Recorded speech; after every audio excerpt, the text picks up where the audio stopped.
برج العقرب، إبريل 2026 شهر مليان تغيرات وفرص مهمة. في قرارات حاسمة وفي فرص كمان هتجيب لك مكاسب قوية، بس محتاجة منك تركيز. في الفيديو ده هتعرف ايه اللي هيحصل في شغلك، وهل في بدايات ومشاريع جديدة، وضعك المالي كمان هيتحسن ولا لأ، وهل هيكون في استرجاع الحقوق المالية والقانونية. بالنسبة للحب كمان هيستقر ولا في قرارات حاسمة للعلاقات.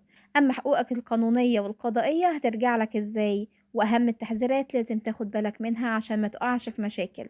الفترة دي مليانة طاقة قوية، استغلها صح عشان ما تتحولش لضغط أو توتر.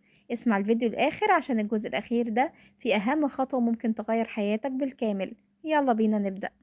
برج العقرب، عاملين ايه؟ يا رب تكونوا بخير. النهاردة هنتكلم على أهم التوقعات لشهر إبريل 2026، الشهر الرابع من السنة، ونفصل كل حاجة بتهمك سواء في الشغل، الفلوس، الحب، أو الأمور القانونية والقضائية كمان. أول حاجة خلينا نتكلم على الجو العام للشهر ده. الشهر ده هيكون فيه طاقة إيجابية قوية جدا، خصوصا لعقلك وطريقة تفكيرك. هتفكر في المستقبل، في أهلك، في ولادك، في شؤونك المالية. ولو عندك موضوع كمان متأخر، الشهر ده بيجيب لك فرصة تدخل فيه خطوة جديدة، حاجة مختلفة، يعني بداية جديدة بعد تأخير أو وقف. بالنسبة للتأثيرات الفلكية، الشمس هتكون في برج الثور خلال الأسبوع الجديد، وده معروف إنه بيجيب طاقة استقرار وتحسين في الأمور العملية. عطارد موجود في برج الحوت لحد يوم 16 إبريل، وبعد كده هينتقل للحمل، وزهرة موجودة في الثور لحد يوم 24، ده منزلها الطبيعي. والمريخ كمان موجود في الحوت لحد يوم 10، وبعد كده هيبدأ يتحرك للحمل. أورانوس هينتقل يوم 26 للجوزاء، وده هيدي تغيير في طريقة تفكيرك وفتح أفق جديدة كمان.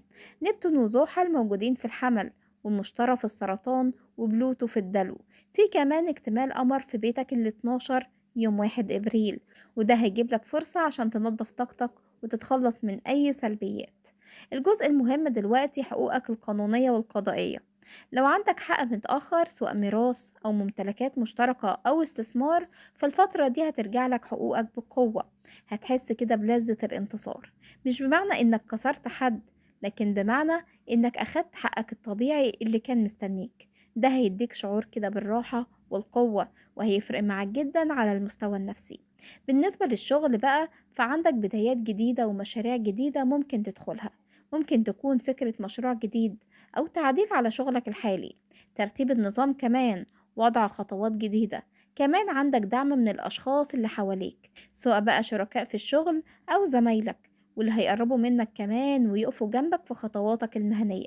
روح التعاون والعمل الجماعي كمان هيديلك نتائج قوية، ودي حاجة مهمة جدا للعقرب خصوصا في الشهر ده. أما لو عندك أي موضوعات مالية، في انفراجات. لو كان عندك مشاكل مالية أو التزامات، فالفترة دي هتساعدك إنك تركز على ترتيب أمورك المالية واستعادة حقوقك. حتى لو عندك فلوس من العيلة أو شريكك، هتلاقي أمورك المالية بتتحسن وبتستقر. بالنسبة للحياة العاطفية، فالشهر ده هيكون كده مليان نشاط، في استقرار كبير للعلاقات الموجودة، وفي نفس الوقت ممكن يكون في رجوع لعلاقات قديمة أو بداية جديدة مع أشخاص جداد.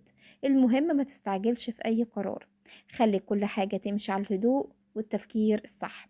لو في حد راجع من الماضي، قيم العلاقة كويس قبل ما تاخد أي خطوة، وفي الآخر هتلاقي نفسك واخد القرار الصح. الاستقرار العاطفي كمان يا عقرب هيتحسن بشكل ملحوظ. لو انت مرتبط أو خاطب، فالعلاقة دي هتكون مستقرة، وهتحس بطمأنينة كده وسعادة. وكمان في بشرة حلوة، ممكن يكون عند حد قريب منك مولود جديد، والحدث ده هيجيب خير ومكاسب، سواء بقى معنوية أو مالية أو حتى عاطفية. أما بالنسبة للأيام الصعبة، ركز في الأسبوع الأخير من الشهر، في معاكسات قوية وتأثيرات الفلك كمان ممكن تعمل شوية ضغط، خصوصا مع اكتمال القمر في الميزان. خد بالك من الحسد والعين، وركز على نفسك، وخلي عندك كده وعي كامل بأي محاولات تضرك أو توقعك في مشاكل. في الشهر ده يا برج العقرب، محتاج كده تستخدم قوتك الداخلية بشكل إيجابي. استغل الفرص اللي هتجيلك في الشغل، الفلوس، الحب، وحافظ على نفسك من أي طاقات سلبية. كونك بقى واعي ومرتب أفكارك، ده هيساعدك إنك تحقق نتائج ممتازة، وتخرج من أي أزمة أو مشكلة أفضل من الأول. نصايحي بقى ليك الشهر ده، ركز على خطواتك في الشغل واستغل كل الفرص الجديدة. استرجع حقوقك المالية والقضائية من غير استعجال، وما تتسرعش في العلاقات العاطفية. قيم كل خطوة كويس قبل ما تاخد أي قرار. احمي نفسك من الحسد والطاقة السلبية كمان. استمتع بكل النجاحات الصغيرة، هتلاقي الشهر ده مليان فرص وإيجابيات. باختصار، إبريل 2026 ليك يا عقرب هيكون شهر مهم جدا. حقوقك هترجع، شغلك هيتطور، علاقاتك هتتحسن، والفرص الجديدة هتفتح لك أبواب مش متوقعة. أهم حاجة، خليك واعي ومرتب أفكارك، وخد كل خطوة بحذر بس بقوة. ودي كانت توقعات إبريل 2026 ليك يا برج العقرب. أشوفكم على خير في يوم جديد وتوقعات جديدة. ما تنسوش اللايك والشير والسبسكرايب في القناة وتفعيل زر الجرس عشان يوصل لكم مني كل جديد بنزله. ودلوقتي هقول لكم باي باي.